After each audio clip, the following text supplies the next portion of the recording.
my first question, I guess, is to all of you as kind of retailers or brand owners in your own rights. And I guess, obviously one way of addressing waste plastic is to grow the demand for it. It's just a logical kind of market force. And to do that, you need to grow local end-use markets, you need to increase recycled content in new plastic products, but you need larger volumes. And this has really been the thorny kind of challenge in the industry. So I just want to get from your perspective, what role you see as let's start with the retailer first, in trying to solve for this consistent supply of large volumes of high quality plastic waste problem. What do you see as your role as Spark, given that, your might is in this relationship that you have with all of your retailers, many of them independent, and your logistics might, and suppliers wanting to get into that supply chain. What do you see as your role? Yeah, Mark, I think just sitting yesterday, and I mentioned it earlier, I think that is possibly, I guess, a role we could play with our logistics setup. Chandra and I were chatting before, and what's the opportunity? Is it an opportunity that exists with our independent retailer we could create in areas where there is very little activity? We don't want to go into a space where we don't start interfering with existing infrastructure in terms of waste collection in the informal space. So maybe there's an opportunity in areas where there is very little, where the municipalities are struggling, to create perhaps a collection point for material. And that could be then moved back to our distribution centers in a way that's safe. There is a struggle with cleanliness of trucks, but since COVID, our trucks have to be deep cleaned now anyway, so it's part of protocol. Is that an option? Potentially, maybe not. But I do believe that, again, from an independent retail space, maybe there is an opportunity, and the reward for a human being for bringing back the material is to get incentivized by coming to shop at a store, or a Build It, or a Tops, or wherever it may be. So there, I believe, there could be an opportunity, along with everything else, in creating the demand by designing our packaging better, by doing all the other things as well. And then inspiring brands like Coke and Unilever to come along with us. They've got amazing targets to reach collection. Hearing from Coke, how can we enable and help them as well as others? So, I believe our logistics system could be an opportunity. Yeah, a huge strength of yours. Very interesting to hear that thinking. Rowena, what would you say is Unilever's role as a big brand player in this space? From our side, it would be from the collectors all the way to how we design our packaging. A few years ago, we started our work with the African Reclaimers Organization to test the feasibility of a service fee before EPR legislation even came into effect. And working with them, they even give us feedback along with the recyclers on our packaging, what should be recyclable, what isn't, what do they get good money for, what they don't, and how we can make those sometimes simple changes, sometimes less simple. So it's working from the grassroots up, and then to how we design our packaging, making sure that it is reusable, recyclable, and compostable. Logistics, funnily enough, every time I speak to people in the industry, is one of the areas that trip up plastics recycling from an economic point of view. It's just too expensive often to move stuff from KZN to Johannesburg to be recycled, unless it's a white milk bottle. And how do we link into the reverse logistics in order to get the collection up and to get the recyclable materials back and get the volumes up? Yeah. Well, hopefully an event like this has now sparked that, and we can really go through and look at solutions potentially. Again, this has to be data-driven though, and that's what I liked yesterday about having a look at the life cycle analysis, because some things, and you mentioned it about the refill stations, intuitively they may feel like they're doing good, but ultimately when you actually do the life cycle analysis, it has very little impact, so you have to be guided by that. What is Coca-Cola Beverages' position on the role of the brand here? Because the pressure on Coca-Cola, I think, was named amongst the world's worst polluters again last year. There's a lot of public pressure for you to move, and promises have been made in the past, with, quite frankly, disappointing results. Why is this time now different with this renewed focus from CCB? So in addition to what has been said, we believe that awareness, consumer awareness, is very, very important with programs like separation at source and the municipal infrastructure as well. But what we've done as CCBSA is reverse logistics. We've actually implemented it. I mean, a truck will go to the remote area of the country and it comes back empty. So what we've done also is to support SMME development in the remotest areas around the country. We have a young lady, KZN, Northern KZN, Pangeni, and she is collecting all the way to Jozini. And through our reverse logistics, we try and bring it back, of course, in partnership with PEDCO, to bring it back because they can collect. It's just that it can't be transported cost effectively to a recycling center in remote areas in the Free State as well. So the Coke brand has given us as a ball club permission to do reverse logistics, and it's something that we're going to be amplifying this year. From the retailer and brand owner's perspective, when you look at things like biodegradable and compostable materials, there's a great question from Annaby. How do you as a retailer, how do you verify those environmental claims? Because I think there was a presentation yesterday morning with a bottle that was kind of everything to everyone, and it was just. And then to follow up on that, how have you invested or supported in any collection to get compostable packaging to the right facilities, so it's not contaminating the supply chain? Yeah, it's a good question, and that's why on our targets it's got a little star there, asterisk, because we believe it's all about systems. If we think in systems, we all understand that a compostable product, plastic, will contaminate a product which is a normal plastic product. So we understand that it needs to stay out of the current system in its own. And it was quite interesting because we have a lot of snake oil salesmen come to sell us these things that you can drink and you can hot water. And so we have all these guys coming to see us with all the accreditations from global places. But again, none of them work if they're not in a system. And I was fortunate enough to, we're obviously being a global retailer, our SPA Italian partners, they have adopted the same thinking in a region. In Italy, we went to have a look in the Milan region, and the same thing we followed. We went first of all to the facility that makes, or the company that makes the compostable product, understood how that's made. And then we followed what the purpose of this bag was. And it literally was a carry bag you'd buy in store, you'd take home, you'd put it underneath your sink, all your compostable, your organic matter from the day would go into this. Once a week, the truck would come past, again, municipality driven, and you would place your organic matter on the side in a brown box, would go into the truck, and that was the route of compostable stuff. We followed the truck to a facility which was an industrial composting facility. It was the size of 10 rugby fields, all undercover, and all organic matter, garden refuse would go into here with these compostable plastics, and inside the facility was a massive industrial composting facility. And after 32 days or 35 days, compost would come out, and they'd sell that to the local wine farmers and farmers. At the same time, they'd pump all the methane gas out to run all their vehicles with. Yeah. So there's a system. Now, that system only runs because the bag is part of the system. It isn't the system. So that's what we believe is if there's a system that you can create and the bag or the product becomes part of the system, then that's okay. But we don't have those systems in place yet. So we as a group, SPA branded products, to stay away from it. We still have independent retailers who do get the snake oil salesman which comes to them at the store saying this is eco, this is green, it's sustainable, compostable.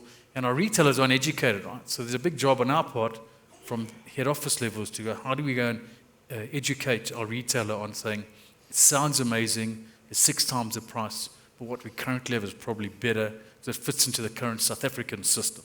Yeah. Sorry, it's a long answer, but I think I had to explain that because that's how we learn. No, thank you. So, I mean, that's the kind of detail. I mean, and it shows you how you can't just take things at face value, and that's systemic thinking. It's much like circular thinking in the South African context. Rowena, how does Unilever approach these claims of things being compostable and biodegradable, and then how do you work with your various suppliers and packages? Yeah, We've also been hit with the snake oil salesman. I've even had a mushroom fungus person talk to me about packaging. We strongly believe compostable has a place, but it has to be in very, very specific applications. And you have to think about how that product is used and disposed. And I'll give you a couple of examples. Wet wipes, face masks, earbuds. So some of these aren't our products, but if it's going into a wet waste stream down your toilet, it should compost and biodegrade naturally in that stream. But it also cannot leave anything behind, and we're not there yet. The technology isn't there where it leaves nothing behind in simple applications. There's only the industrial composting ones which actually work, and we don't have those available to us here in South Africa yet. And so it has to be very specific applications. Tea bags is one that was part of Unilever, but we've now sold our tea business, but most people actually don't know that tea bags contain plastic. So that should be a plant-based plastic, and it should be completely compostable in a normal back garden compost heap, not industrial. And have you, just to follow up then, have you invested or supported a collection on getting compostable packaging to the right facilities? Not yet, because we haven't actually included it at any scale yet. Right. From CCBSA's perspective? We're not there yet. That's why our focus is on very aggressive campaigns around collection and recycling. We're not into compostable packaging as yet. So. There's a follow-up here from Maggie in the app. Please keep the questions coming, and also do raise your hands because we do have a roving mic. There's a question from the floor over there. For Coca-Cola, as a market leader in the CSD space, many competitors follow your lead on packaging choices. You recently shifted to a clear bottle for Sprite. So with this in mind, what have you set for in terms of targets for clear PET bottles across your range? Can you just give us some insight into that? So I don't have the right percentage, but we are almost over 90%. Almost all our bottles are clear. The last hurdle was the Stony, and we just needed to make sure that the Stony beverage itself on a clear bottle does not come. A consumer can't buy things with things swimming in it because there's Stony, there's ginger. So, but we've done the proper reformulation, and with the test, it's now stable. So you will be seeing a lot of clear Stony bottles. This is something we want to achieve 100% of by 2030. We're already doing a lot of clear bottles for appetizer. We're moving to clear and grapetizer. Even the Valpre bottles, the green ones, we're moving to clear.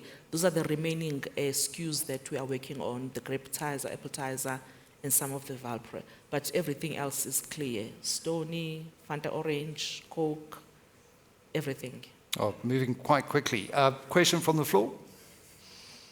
Oh, no, it's going. So, can I just ask you, because clear bottles definitely is the right step to do, but I do still see room for improvement regarding the caps.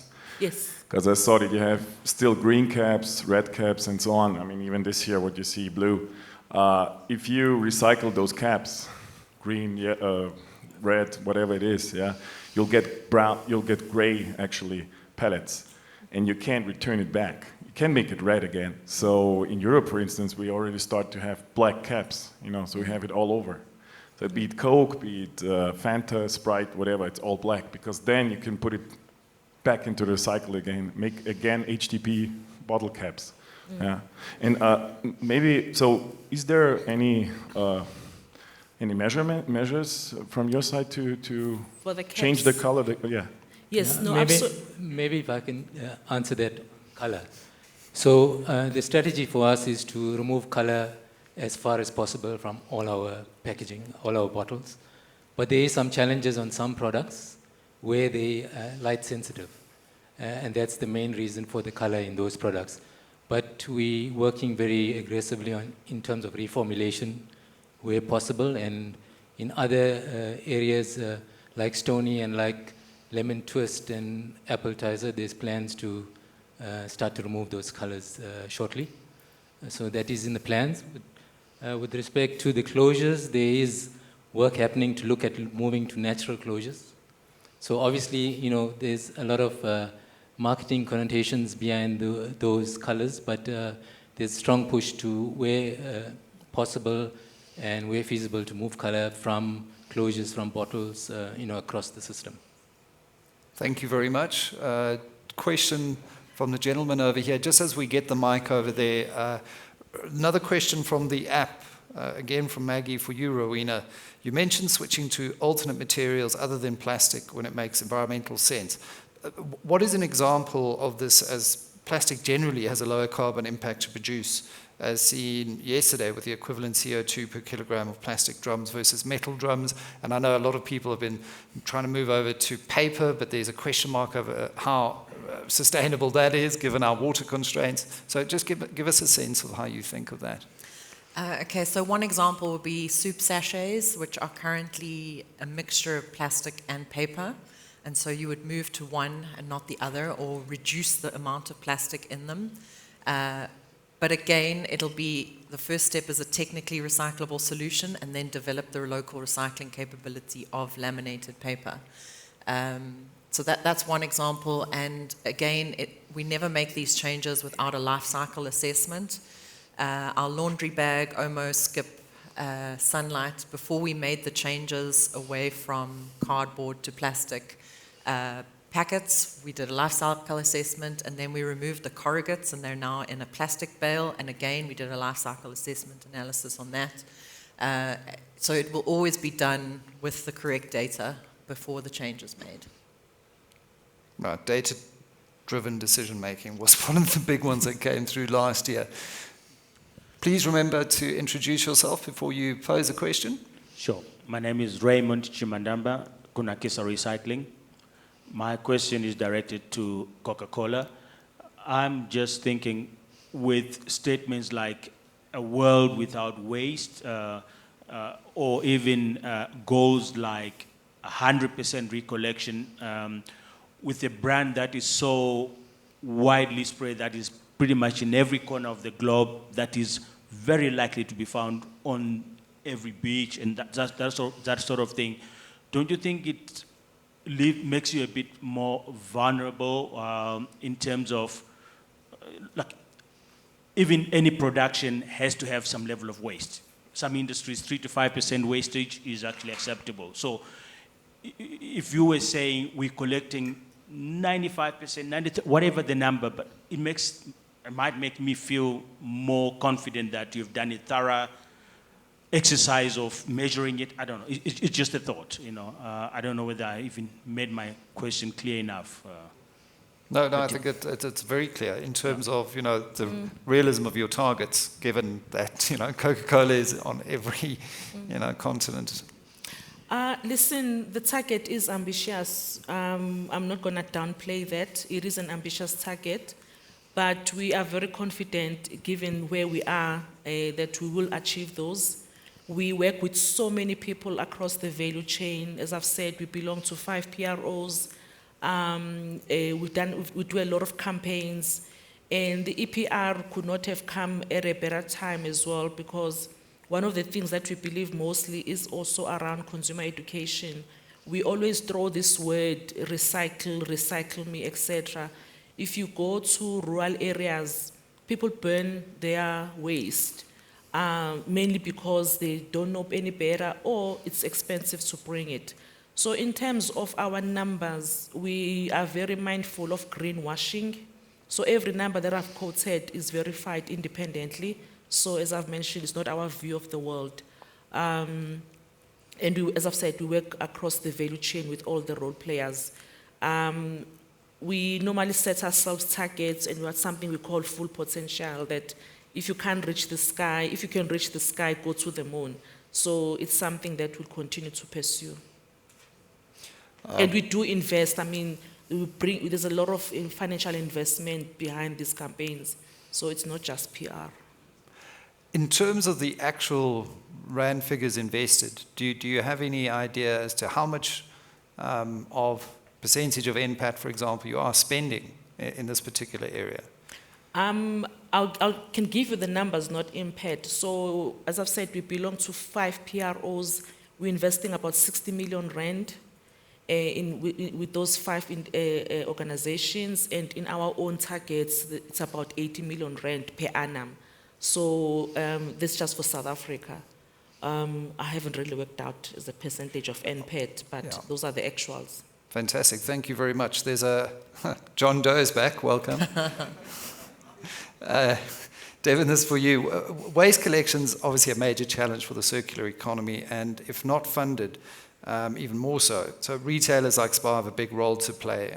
This is a statement from John Doe, and the question is obviously, what is SPAR doing to unlock collections then?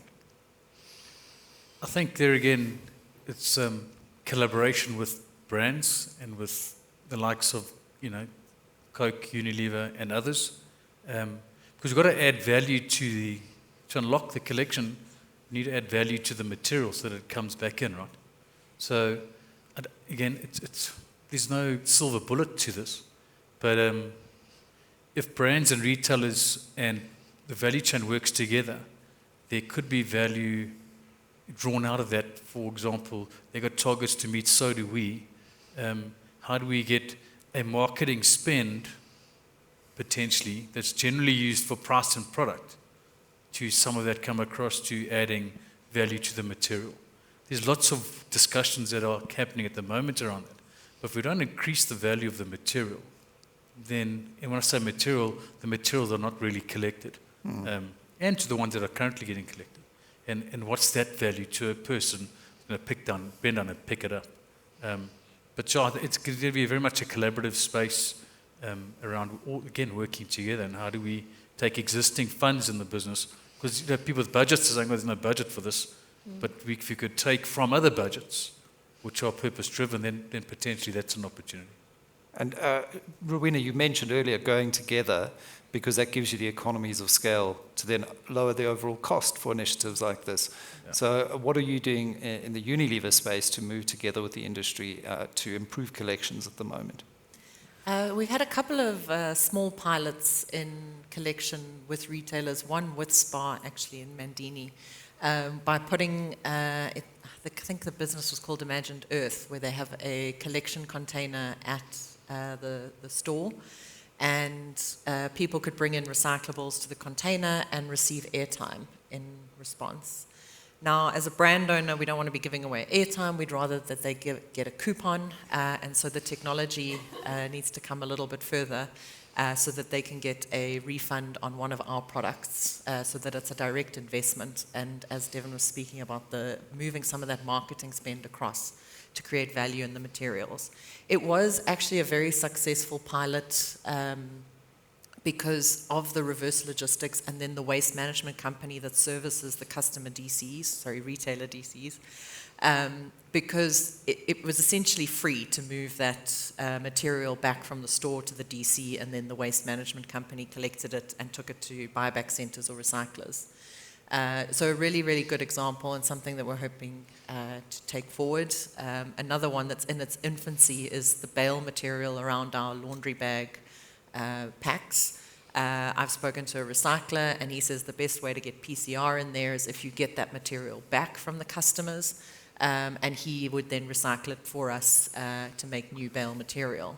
And that's a very good example of a system, of a closed loop thing, but that bale material goes all the way to store, and then it has to come all the way back.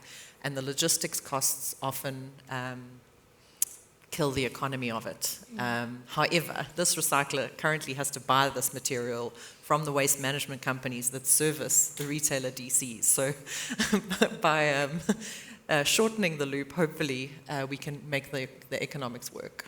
Yeah, and back to, Devin, what you were saying about making it work for the retailer. They're going to say, what's the GP for me? I mean, there are ways you could, I guess, incentivize a consumer to come back every 10th time they contribute. They get maybe a small voucher to spend in store. You're getting that repeat visit and foot traffic.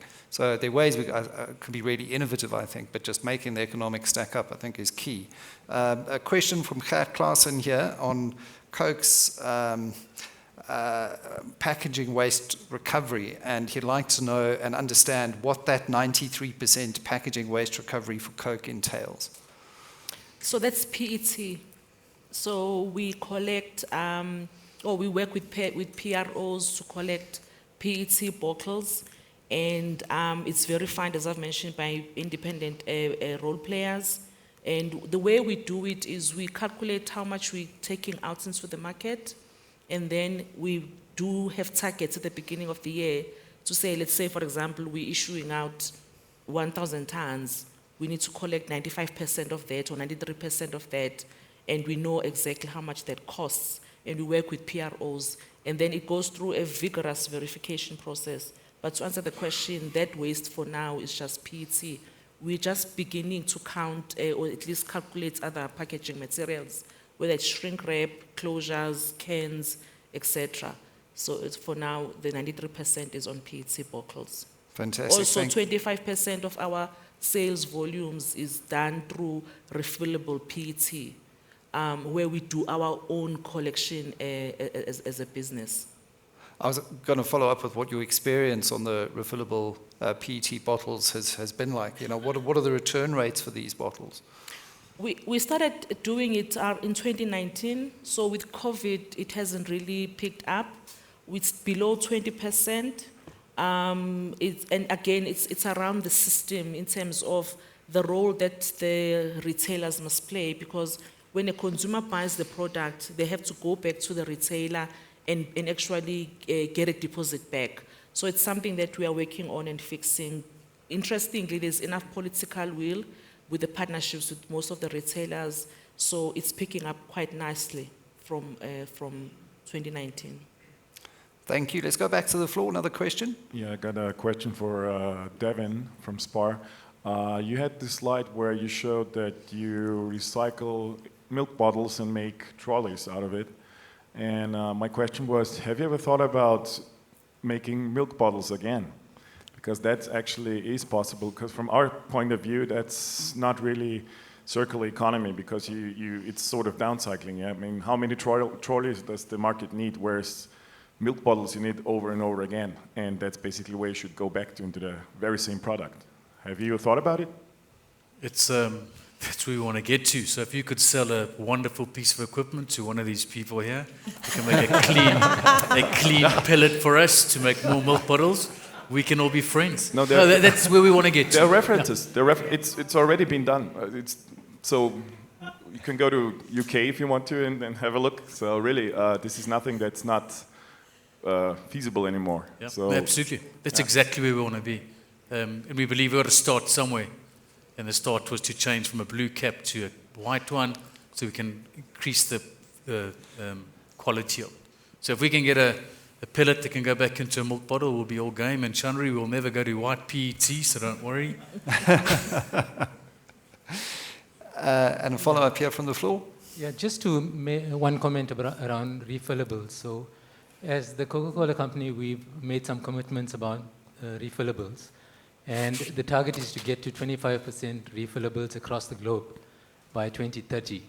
And just to put some in context, Africa is actually already on around 24%, right? So we're the second biggest in the Coke system in terms of refillables. And our target for Africa is to get to 30% by the year 2030. Thank you. And that includes both the glass as well as the ref PET. Thanks. Another question over here? Is it on? Yeah, Annabi from Plastics SA, and Devin, you're the only retailer on the floor now, so I suppose the question is aimed at you. It's a comment after what Michael was saying, where waste management companies looking after the waste of DC, and I get regular complaints from recyclers where they lose access to that material, and it's now back in a value chain, and the cost of that waste is rocketing, because now they have to pay a waste management company that ship it to a central spot and get it back, and they lose it in the process. So really consider, when you look at DC waste, if you can't go directly to the recycler instead of via a waste management company. No, absolutely, you're right. And that's, again, with collaboration with people like yourselves and others in the room, is how do we do that? Again, we are retailers for grocery. We are not recyclers. We're not waste collectors. We're a bunch of humans that really want to do the right thing. So, if there's anyone that can help us, help you, then we would love to talk. So we have these ideas. It's just really about how do we execute them in the most responsible way. Oh, what a lovely note, I think, just to end that panel off on, because that's the kind of collaboration that spaces like this at Safripol have created are all about. So a warm round of applause again, everyone. Thank you very much to our panelists.